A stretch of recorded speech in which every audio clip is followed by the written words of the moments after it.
புரிஞ்சுக்கோங்க. இப்போ அவன் சொல்லலைன்னா இவன் நம்ப மாட்டான். ஆனால் இதில் வேடிக்கை பீஷ்மருக்கு தெரியும், அது அப்புறம் சொல்ல போகிறார். கர்ணன் சகதேவனுக்கு தெரிஞ்சதை நேற்றுக்கு பார்த்தோமே, கர்ணனுக்கு பட்டம் கட்டுனானே. இப்போ அவன் வந்து சொன்னானே நம்ப மாட்டான். இது ஏதோ ஏமாத்தரா இவன் மூலம் தூணுமே, மனுஷ இயல்பு தானே, அது இயற்கை. அதனால்தான் கிருஷ்ண பரமாத்மாவே சொல்கிறார், நீ குந்தி தேவி உன்னை பெற்றவள். இப்போ அவன்கிட்ட பாசத்தை கிளப்பி விட்டுட்டார். தூக்கம் வருமா அவனுக்கு? கொஞ்சம் யோசனை பண்ணுங்க. யார் தாயாக இருந்தாலும் கொண்டாடுவான். அதில் பஞ்சபாண்டவாளோட அம்மா குந்தி தேவி, அவள் பெரிய ஞானி, பெரிய பக்த. அவள் தனக்கு தாயினா அவனுக்கு எப்படி ராத்திரி தூக்கம் வரும்? கொஞ்சம் யோசனை பண்ணுங்க நீங்கள். நம்ம சார் சாதாரண மனுஷாள் நம்ம எல்லோரும். நாமே நம்மளை பெற்று வளர்த்த ஆளாக்கிற அம்மா. யோசனை பண்ணி பாரு நீ. இப்படியோ வளர்க்குறா. அவள் பணக்கார ஆழத்தில் பிறந்தாலும் அந்த அம்மாவும் நம்மளை வளர்க்க கஷ்டப்படுவாள். அதை முதல்ல புரிஞ்சுக்கோ. தூக்கம் முழிக்கணுமே. நீங்கள் பகல் தூக்கம் எல்லோரும் முழிக்கலாம், ராத்திரி தூக்கம் முழிக்கிறது ரொம்ப கஷ்டம்.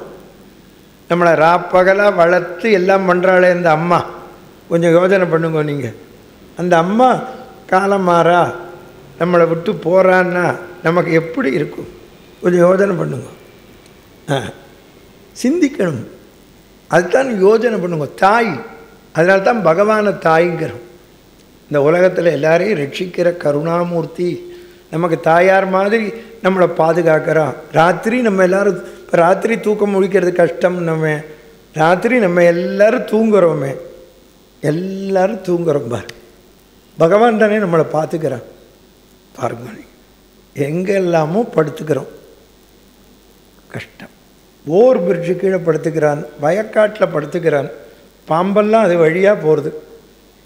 ஒரு பாம்பும் அவனை கொட்டலை. பார்த்தல, யார் பார்த்துக்கிறான்? பகவான். நீங்கள் ஒன்றும் வேண்டாம், நம்ம ரூமில் தான் படுத்துக்கிறோம். கொஞ்சம் யோசனை பண்ணுங்க. ராத்திரி என்ன பூச்சி போகிறதா, என்ன புழு போகிறதா, எது போகிறது நமக்கு தெரியவே இல்லையே. நம்ம ஒன்றுமே தெரியாமல் அப்படியே தூங்குகிறோமே. சொல்லுங்க. வயசாச்சுன்னா தான் ரொம்ப ரேர் ராத்திரி ஒரு நடம் பாத்ரூம் போகிறதுக்கு எந்திருப்போம். அதுவுமே எந்திருப்போமே தவிர போயிட்டு வந்துட்டு தூங்கிடுவோம். புரியுறது? யாருமே இதுக்கு முன்னால் என்ன நடந்ததோ ஏது நடந்தாலும் பார்க்கலாம் மாட்டான். போவோம், காலமிட்டு வந்துடுவோம், தூங்குவோம், கார்த்தால எழுந்திருப்போம்.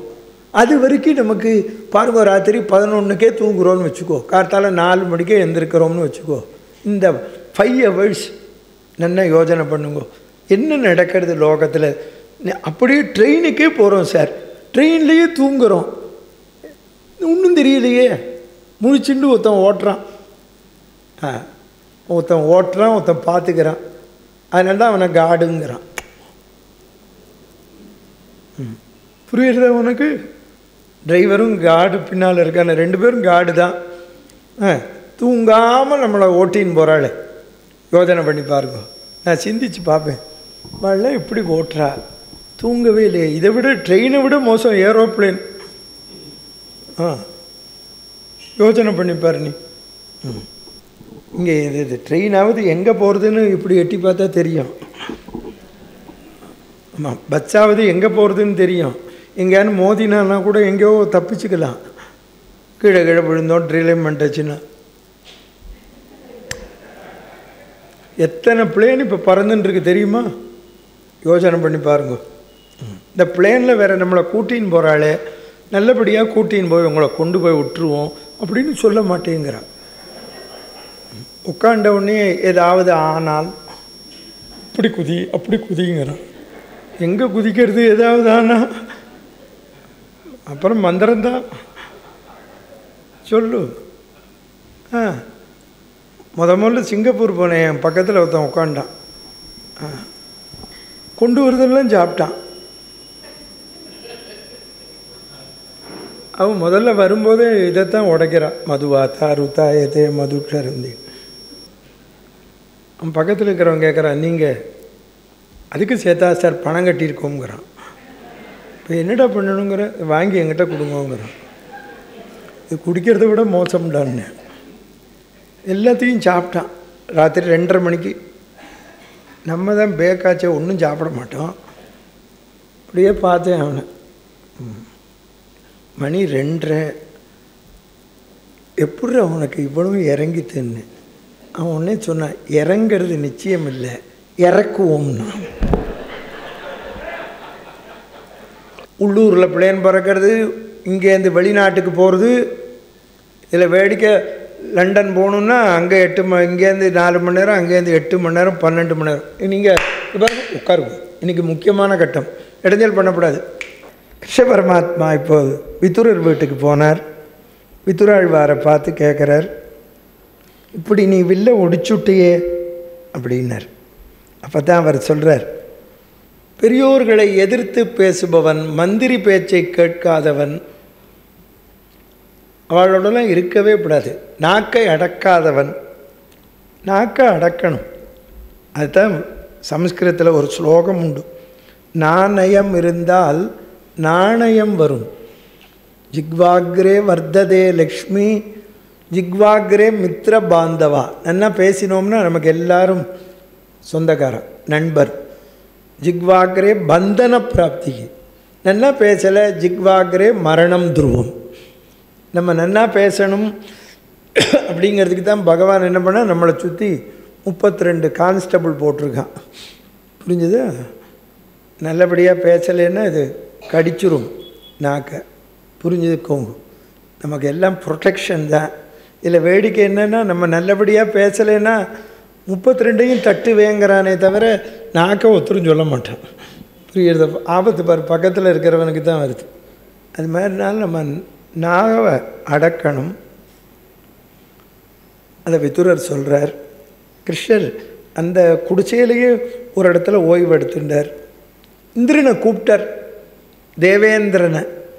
அவன் யாருன்னா அர்ஜுனனோட அப்பா. இந்திரனை கூப்பிட்றார், தேவேந்திரா கூப்பிட்டார்.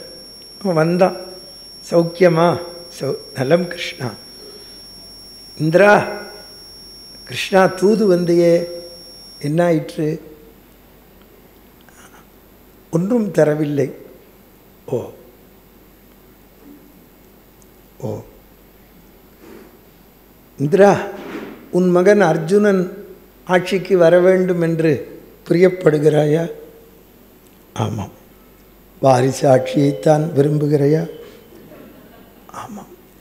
உன் மகன் அர்ஜுனன் ஆட்சிக்கு வர வேண்டும் என்றால் நான் சொல்கிறத கேட்கிறையா? கேட்கிறேன். என்ன வேணும்? இந்த பரிதி பெற்ற காளை, சூரிய புத்திரன், பரசுராமர் சீடன், அவனிடத்திலே சென்று அவன் உடலோடு கூடிய கவச்சத்தையும் செவியோடு கூடிய குண்டலத்தையும் தானமாக பெற்றுவான். கிருஷ்ணா, நான் போய் யாச்சிப்பதா? உடனே அவன் இந்திரன் கேட்டான், அவன் கொடுப்பனா? உன் புத்தியை காமிச்சுட்டு என்ன கிருஷ்ணர். இந்த கொடுக்கறது பரம்பரை குணம் தெரியுமா உங்களுக்கு? நட்பும் தயையும் கொடையும் பிறவி குணம். ஒரு ராஜா ஒருத்தன் ஆட்சி பண்ணியிருந்தான். அவனை தேடிண்டு கண்டெண்டும் தெரியாத புலவர் வந்தார். மந்திரி சொன்னார், இவர் எந்த சோதனையிலையும் வெற்றி அடைவார்னு. உடனே ராஜா 2 கல்லை கொண்டு போய் கொடுத்தான். இதில் எது சாதாரண கல், எது வைரக்கல் சொல்லுன்னா. அவனுக்கு தான் கண் தெரியாது. 2 கல்லையும் அப்படி சூரிய வெளிச்சத்தில் காமிச்சான். ஒன்று சுட்டது, ஒன்று சுடலை. அரசே, இது சாதாரண கல், இது வைரக்கல்லாம். சபாஷ், என் மந்திரி, நமது நிர்வாகத்தில் இருக்கும் அம்மன் கோவில் பிரசாதம் முதல் மரியாதை தயிர் சாதத்தை இவன் பேரில் எழுதி வைனான். அதுக்கப்புறம் 2 மிருகத்தை நிறுத்தினான். இதில் எது குதிரை, எது கோவேரி கழுதைனான். கிள்ளி விட்டான். ஒன்று கத்தித்து, ஒன்று கனைச்சது. இது கழுதை, இது குதிரை. நிறைய சோதனை வச்சான் ராஜா. கடைசியில் இந்த ராஜா என்ன பண்ணான், புலவரை தனியாக கூட்டிண்டு கதவை தாப்பா போட்டான். நான் அரசனுக்கு பிறந்தவனா ஆண்டிக்கு பிறந்தவனான்னு கேட்டான். அவனுக்கு கண் தெரியாது. பதில் சொன்னான், நீர் ஆண்டிக்கு பிறந்தவன்னா. அது எப்படி சரியாக சொன்னேன்னு கேட்டான். அரசே, முதல்ல என் கையில் 2 கல்லை கொடுத்தீர்களா? ஆமாம். அதில் எது சாதாரண கல் எது வைரக்கல் என்று சோதித்தேனா? ஆமாம். அதில் நான் வெற்றி அடைந்தேனா? ஆமாம். நீர் என்ன பரிசு கொடுத்தீர்? அம்மன் கோவில் தயிர் சாதம். நீர் அரசனுக்கு பிறந்திருந்தால் வைரக்கல்லை கொடுத்திருப்பீர், ஆண்டிக்கு பிறந்ததால் தயிர் சாத்தை கொடுத்தேன். நட்பும் தயையும் கொடையும் பிறவி குணம். கவச்ச குண்டலம் வாங்குவதற்கு பிராமண வேஷத்தில் போகிறான். தலபூர நெரைச்சிற்கு தண்டு தாளென குனிந்து உடலமர தள்ளாட கண்டு யாவரும் கைத்தொட கவித்த கைக்குடையுடன் கங்கை நீர் நுரையை மேலறச் சொரிந்ததாமென நரை திரையோடு மூப்பொரு வடிவம் கொண்டு கொற்றவாயில் அடைந்தான். தலபூர நெரைச்சிருக்கான். எப்படி வருகிறானாம்? பிராமண வேடத்தில் வருகிறான். அவன் முன்னே வந்து நிற்கிறான். மன்னா, உங்களை காண ஒரு அந்தணன் வந்திருக்கிறான், அமரச் சொல் வந்தான். இவன் தன் மகன் ஆட்சிக்கு வரணும்னு வந்திருக்கான். இவன் அப்பாவுக்கு இருக்கா சூரியனுக்கு தம்பையன் வரணும்னு. அவர் அங்கேருந்து குரல் கொடுத்தார். ஏ கர்ணா, வாசலில் வந்திருப்பவன் உண்மையான பிராமணன் இல்லை, மாயக்கண்ணன் ஏவலால் இந்திரனே வந்திருக்கிறான். அவன் கேட்பதை தராதே தராதேன்னா. பிராமண வடிவத்திலே வந்திருக்கிற இந்திரன் முன்னால் வந்து நின்றார். அந்தணரே வர வேண்டும், உங்களுக்கு என்ன வேண்டும்? என்னிடத்திலே எல்லா வஸ்துக்களும் இருக்கிறது மன்னா, இருந்தாலும் ஆசை போகவில்லை. என்னிடத்திலே இல்லாத ஒன்று உன்னிடத்தில் இருக்கிறது, அதை பெற்று செல்லலாம் என்ற பேராசையோடு வந்திருக்கிறேன். சூரியன் உச்சி வேளை கடந்து விட்டான் என்பதனால் நீர் கொடுக்காமல் இருந்து விடுவையோ என்ற சந்தேகம் இருக்கிறதுன்னா. கொடுப்பவனுக்கு சூரியன் இருந்தால் என்ன, இல்லாவிட்டால் என்ன? கேளுங்கள். உன் உடலோடு கூடிய கவச்சம், செவியோடு கூடிய குண்டலத்தை தானமாக கொடுக்க வேண்டும். உடலோடு கூடிய கவச்சம், செவியோடு கூடிய குண்டலம். உடைவாளை உருவினான், கவச்ச குண்டலத்தை வெட்டி தள்ளினான். இரத்த மாறை போல் பெருக்கெடுத்து ஓடியது. தங்க பாத்திரத்தில் வைத்தான். இந்த பிராமணன் முன்னால் வந்து நின்றான். வள்ளலிடத்தில் வருவதற்கு வேடம் தேவையில்லை. நான் அவனுக்கு எப்படி இருக்கும்? நான் வேடமிட்டிருக்கிறேனா? விண்ணுலக வேந்தன் புத்திர பாசம் உம்மை எப்படி நடிக்க வைத்து விட்டது என்றான். அவன் தன் கையிலே இருக்கிற வஜ்ராயுதத்தை கொடுத்து விட்டு, இதை ஒருவன் மீது பிரயோகம் செய்யலாம், மீண்டும் ஒருவன் என்னிடத்தில் வந்துவிடும் என்று சொல்லிவிட்டு போய்விட்டான். குந்தி தேவியை தேடி கொண்டு போகிறான். குந்தி தேவியை தேடின்னு போகிறான் கிருஷ்ணன். அத்தை, நலமாக இருக்கிறீர்களா? உன் அருள் இருக்கும் பொழுது நலத்திற்கு என்ன குறைவு கிருஷ்ணா? தூது வந்தையே, யுத்தம் நிச்சயமாகிவிட்டது அத்தை. கிருஷ்ணா வெற்றி துரியோதனாதிகளுக்கு. என்ன சொல்லுகிறாய் கிருஷ்ணா? இல்லைன்னு தானே சொல்ல வந்தேன் அத்தை, அதற்குள் என்ன அவசரம்? வெற்றியும் தோல்வியும் உன் கையில் தான் இருக்கிறது. என்ன சொல்லுகிறாய்?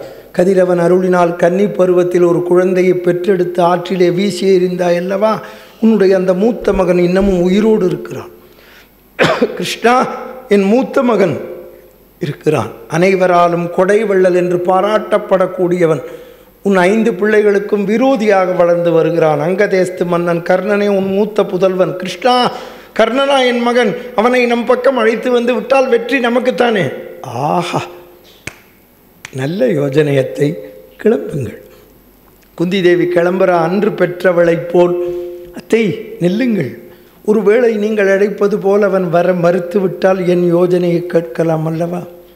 நீ திருடன், ஏதோ ஒரு திட்டத்தோடு வந்திருக்கிறான், எங்கள் திட்டம் பலிக்காது. சொல், அவனை நம் பக்கம் அழையுங்கள். வர மறுத்து விட்டால் அவனிடத்தில் 2 வரம் கேளுங்கள். வரமா? ஆமாம். முதல் வரத்தினால் அவன் அர்ஜுனனை கொல்வதற்கு நாகாஸ்திரம் வைத்திருக்கிறான். அதை ஒரு முறைக்கு மேல் 2ஆம் முறை பிரயோகம் செய்ய மாட்டேன் என்ற வரத்தை வாங்கி வா. கிருஷ்ணா, முதல் முறையிலேயே அர்ஜுனன் போயிட்டான்னா போனது. ஏனத்தை கவலைப்படுகிறாய்? நான் அல்லவா தேரோட்டப் போகிறேன், பார்த்து கொள்கிறேன். 2வது வரம், அர்ஜுனனை தவிர மற்ற 4வரை கொல்லக்கூடிய சந்தர்ப்பம் வந்தால் கொல்ல மாட்டேன் என்ற வரத்தை வாங்கி வா. கிருஷ்ணா, இதனால் கர்ணன் உயிருக்கு ஆபத்து வராதே. அவள்தான் தாய். அது எப்படி சொல்ல முடியும்? அத்தை, ஆற்றில் தவறிய குழந்தை கிடைத்தால் அதிர்ஷ்டம், இல்லையேல் கர்ணனோட இவர், இல்லையேல் அர்ஜுனனோட இவர், கிளம்புங்கள். குந்தி தேவி அன்று பெற்றவளைப் போல் கிளம்புகிறாள். கதிரவனை தொழுது கொண்டிருக்கிறான். திரும்பி பார்க்கிறான். குந்தி தேவி நிற்கிறாள். மலர்களை தூவினான். ராஜமாதா வரவேண்டும் வரவேண்டும், என் குடிசை பாக்கியம் செய்திருக்கிறது. அழைத்து கொண்டு போனான். என் மனைவியை அழைத்து வரட்டுமா? உன் மனைவியோடு பார்க்கின்ற பாக்கியசாலியாக வரவில்லை. இங்கு யாரும் வரமாட்டார்களே. என் உத்தரவில்லாமல் வரமாட்டார்கள். தாயே, குழந்தாய், கதிரவன் அருளினால் உன்னை பெற்றெடுத்து வளர்க்க முடியாமல் ஆற்றிலே வீசி எறிந்த மகா பாவி நான் தான். என்னோடு வந்துவிடு. 105 பேரும் உன் திருவடியை பிடிக்க சிம்மாசனத்திலே இருக்கலாம். வருக என் மதலாய். இளைஞரை வரும் நின் மலரடி அன்பினால் பணித்து மனமுத்து ஏவல் புரிய. தாயே, என்னை பெற்றவள் என்ன காரணமோ தெரியவில்லை, ஆற்றிலே வீசி எறிந்து விட்டாள். அவள் உத்தமி தாயே. அவள் தானே வளர்ப்பது போல் வைரம் வைடூரியத்தையும் வைத்து தான் அணிந்திருந்த புடவையையும் பக்கத்திலே வைத்து விடுத்திருக்கிறாள். தாயே, என்னிடத்திலே இருக்கிற புகழின் காரணமாக, என்னிடத்திலே இருக்கிற ஒரே குறையினை வைத்து கொண்டு எத்தனையோ தாய்மார்கள் நான் தான் உன் தாய், நான் தான் உன் தாய் என்று வந்தார்கள். தாயே, அவர்களிடத்திலே இந்த புடவையை கொடுத்தேன். அணிந்து கொண்டு எலும்பும் தோலுமாக மாறிவிட்டார்கள். தாயே, உங்களை சோதிக்கிறேன் என்று நினைக்காதீர்கள். நீங்கள் இந்த புடவையை அணிந்து கொண்டு உயிரோடு இருந்தால்தான் என் தாய் என்பதை உணர முடியும் என்று சொல்லி எவள் புடவையை வைத்தாளோ அவள் கையிலேயே புடவையை கொடுக்கிறான். குந்தி தேவி புடவையை அணிந்து கொண்டு உயிரோடு இருப்பதை பார்த்தான். தாயே என்று கதறிக்கொண்டவள் மடியிலே விழுந்தான். மயக்கமுற்றான். குந்தி தேவி மயக்கம் அடைந்தாள். மயக்கம் தெளிந்த கர்ணன் பேசுவான். தாயே, தர்மபுத்திரனை பெற்ற தாங்களா இந்த பாவியை பெற்றீர்கள்? தாயே, 10,000 யானை வலிமை உள்ள பீமனை பெற்ற தாங்களா இந்த பாவியை பெற்றீர்கள்? வில்லுக்கோர் விஜயன் என்ற சொல்லுக்கு இருக்கின்ற காண்டீபனை பெற்ற தாங்களா இந்த பாவியை பெற்றீர்கள்? நகுல சகதேவர்களுக்கும் அம்மா என்று சொல்லிக் கொண்டு விட்டு இந்த பாவிக்கும் அம்மா என்று சொல்லிக்கொள்ள வந்தீர்களா? நீங்கள் தான் என் தாய் என்று தெரிந்திருக்குமே. ஆனால் என்னை பழித்து பேசியவர்கள் நாக்கை துண்டித்திருப்பேன், அவர்கள் தலையை எடுத்திருப்பேன். தாயே, நீங்கள் தான் என் தாய் என்று தெரிந்திருக்குமே. ஆனால் நான் அப்பொழுதே வென்றிருப்பேன் அனைவரையும் என்றான். என்னோடு வந்துவிடு மகனே, என்னோடு வந்துவிடு. அன்று பெற்றவளை போல் ஸ்தன்யத்தில் பால் பெருக கட்டி அணைத்து, மகனே கர்ணா, மகனே மகனே, என்னோடு வா மகனே, வருக என் மதலாய். இளைஞரை வரும் நின் மலரடி அன்பினால் பழித்து மனமுத்து ஏவல் புரிய. குழந்தாய், என்னோடு வா மகளே, என்னோடு வா. ஆற்றிலே இந்த பாவி வீசி எறிந்த பாவத்தை அனுபவித்தது நீதானா குழந்தாய்? என்னோடு வா மகனே, என்னோடு வா. துரியோதனன் பொல்லாதவன், அவன் பக்கத்திலே இருக்காதே. என்னோடு வா மகனே, என்னோடு வா. என்ன வாச்சகம் சொன்னீர்கள் தாயே. இத்துணை நேரம் வேறு யாராவது சொல்லியிருந்தால் நாக்கை துண்டித்திருப்பேன் தாயே. என்னை ஏதோ அங்க நாட்டுக்கு அதிபதி ஆக்கிவிட்டான் என்பதனால் நான் அவனை நல்லவன் என்று சொல்லவில்லை தாயே. துரியோதனாதிகள் 100 பேரும் என் பக்கத்திலே உட்கார வைத்து சாப்பிட வைத்தான் தாயே. பீஷ்மர் துரோணர் இருக்கின்ற சபையிலே அந்தஸ்து கொடுத்தான் தாயே. கழுங்கள் தாயே. நானும் துரியோதனன் மனைவி பானுமதியும் ஒரு நாள் ஏகாந்தமான இடத்தில் உட்கார்ந்து சொக்கட்டான் விளையாடி கொண்டிருந்தோம். ஆட்டத்திலே தோல்வியை காண இருப்பவள் பானுமதி துரியோதனன் வருகையை பார்த்து எழுந்திருந்தாள். நான் நினைத்தேன் ஆட்டத்திலே தோல்வியை காண இருக்கிறவள் எழுந்திருக்கிறாள் என்று. அவள் பலத்திலே கை வைத்த ஆடையை பற்றி இழுத்தேன். கர்ணா, என்ன செய்தாய்? கேளுங்கள் தாயே. அப்பொழுது அவள் இடையிலே அணிந்திருந்த மேகலாபரணம் என்ற ஆபரணம் சிதறி ஓடியது தாயே. நிமிர்ந்து பார்த்தேன், என் நண்பன் நின்று கொண்டிருக்கிறான். இப்பொழுது நினைத்தாலும் என் உடம்பு நடுங்குகிறது தாயே. என் நண்பன் என்னை சிரச்சேதம் செய்ய வேண்டியவன் தாயே. என்னை கட்டி அணைத்து, நண்பா கண் கலங்காதே, சிதறிய முத்துக்களை எடுக்கட்டுமா அல்லது எடுத்த முத்துக்களை கோர்க்கட்டுமா என்று கேட்டான் தாயே. மடந்தை பொற்று இரு மேகலை மணி உகவே மாசரத்துகளும் ஏகாந்த இடம்தனில் நான் புரிந்தே அமர்ந்திருப்ப எடுக்கவோ கோக்கவோ என்றான். திடம்படு திடவேல் ராஜராஜனுக்கு செருமுனை சென்று செஞ்சோற்று கடன் கழிப்பதுவே எனக்கு இனி புகழும் தர்மமும் கர்மமும் சொல்லுங்கள் தாயே. அத்துணை நல்லவனா? ஆம் தாயே. அவன் ஊருக்கு பொல்லாதவன். என்னை பொறுத்தவரை நல்லவன் தாயே. நான் உங்களோடு வந்து யுத்தம் நடத்தி பிரயோஜனம் இல்லை தாயே. நான் 5 சேர்ந்து யுத்தம் நடத்தினாலும் எனக்கு சாவுதான். 6 பேராக நின்று 100 பேர் பக்கத்திலே இருந்து யுத்தம் நடத்தினாலும் சாவுதான். 6லும் சாவு, 100லும் சாவு தாயே. இதை சொல்ல அருகதை உள்ளவன் அவன்தான். நீ இங்கேயே இரு. எனக்கு 2 வரம் கொடுப்பையா? கெடுங்கள் தாயே. யார் வந்து எதை கேட்டாலும் கொடுக்கிறவன் பெற்றவளுக்கா இல்லை என்பேன். கேளுங்கள். நீ அர்ஜுனனை கொல்வதற்கு நாகாஸ்திரம் வைத்திருக்கிறாயாமே? ஆம் தாயே. அதை 1 முறைக்கு மேல் 2ஆம் முறை பிரயோகம் செய்ய மாட்டேன் என்ற வரத்தை கொடு.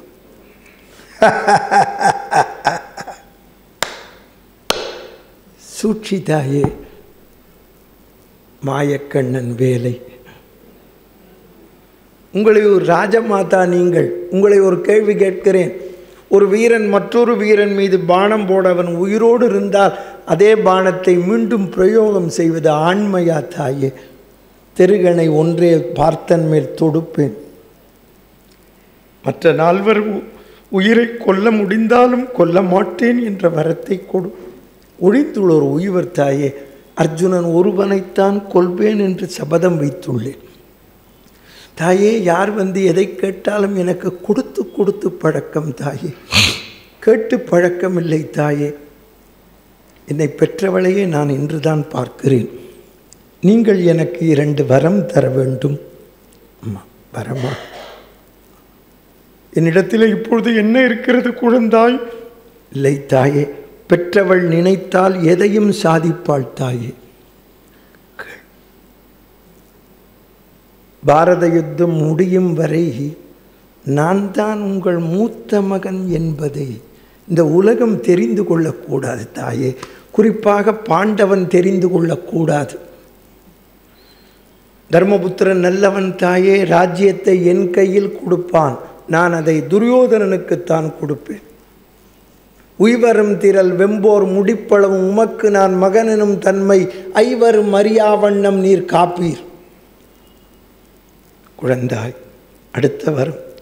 இந்த உலகத்தை துற பற்றை துற என்று பேசினாரே ஆதிசங்கரர்.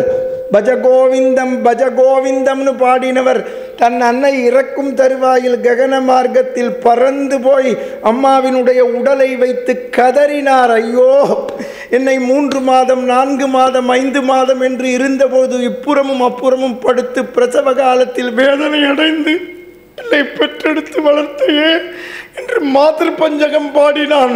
அக்னியை கொட்டும் பொழுது கதறினான். அம்மா, மைன மகனேன்னு உனக்கு மேல் அக்னியை கொட்டணுமா என்று கதறினான். பட்டினத்தார் 400 கோடியை துறந்தவன் பெற்ற தாய் இறந்தவுடனே வாழப்பட்டையை வைத்து கதறினான். முந்தித்தவங்கிடந்து 300 நாள் சுமந்து அந்தி பகலாய் சிவனை ஆதரித்து தொந்தி சரிய சுமந்து பெற்ற தாயார் தமக்கோ எரியத்தழல் மூட்டுவேன் மகனே மகனே மகனே என்றழைத்த வாய்க்க அரிசியை போடுவேன். அள்ளி இடுவது அரிசியோ, தாய் தலை மேல் கொள்ளிதனை வைப்பேனோ என்று கோவலாண்டிகள் கதறும்போது கர்ணன் எம்மாத்திரம் தாயே, ஒரு சத்திரியனுக்குரிய வீரம் இருந்தும் நீ அவனுக்கு பிறந்தவன், பிறப்பறியாதவன், தேரோட்டி மகன், மன்னன் மகனோடு யுத்தம் நடத்த அருகதையற்றவன் என்று அனைவரும் பிதற்றி விட்டார்கள். தாயே, நீங்கள் தான் என் தாய் என்று தெரிந்திருந்தால் என்னை பழித்தவனுடைய நாக்கை துண்டித்திருப்பேன். தாயே, நீங்கள் தான் என் தாய் என்பதை நிரூபிக்க வேண்டும். எப்படி தெரியுமா?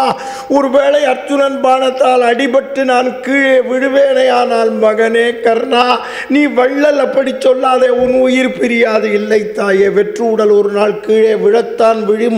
ஒருவேளை அர்ஜுனன் பானத்தால் அடிபட்டு கீழே விழுவேனே, ஆனால் நீங்கள் வர வேண்டும், போர்க்களம் வர வேண்டும், அமுதப்பாலை கொடுக்க வேண்டும். எப்படி வர வேண்டும் தெரியுமா? மகனே கர்ணா, மகளே மகளே மகனே என்று கதறிக்கொண்டு வர வேண்டும் என்று சொல்ல குந்தி தேவி எழுந்திருப்பாள். கண்களில் நீர் மல்க மல்க அன்று பெற்றவளை போல் ஸ்தன்யத்தில் பால் பெருக நெடியமால் போல் இருக்கின்ற கர்ணனை கட்டி அணைத்து குழந்தாய் பொல்லாதவன் பக்கத்திலே இருக்காதே மகனே, என்னோடு வா மகனே, என்னோடு வா. அவர்கள் அயோக்கியர்கள், என்னோடு வா. 105 பேரும் உன் திருவடியை பிடிக்க சிம்மாசனத்தில் இருக்கலாம். வருக என் மதலாய் இளைஞரை வரும் நின் மலரடி அன்பினால் பணித்து மனமொத்து ஏவல் புரிய 105 பேரும் உன் திருவடியை பிடிக்க சிம்மாசனத்தில் இருக்கலாம். என்னோடு வா மகனே, என்னோடு வா. இந்த பாவி இழைத்த கொடுமையை அனுபவித்தது நீதானா? பொல்லாதவன் பக்கத்திலே இருக்காதே, என்னோடு வா. காலம் கடந்து விட்டது தாயே. இனி நாம் சந்திக்க இருக்கின்றது போர்க்களத்தில் தான்.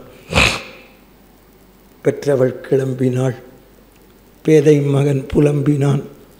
விதி பிரித்தது, நாமும் கிளம்புவோம். நாளை சந்திப்போம்.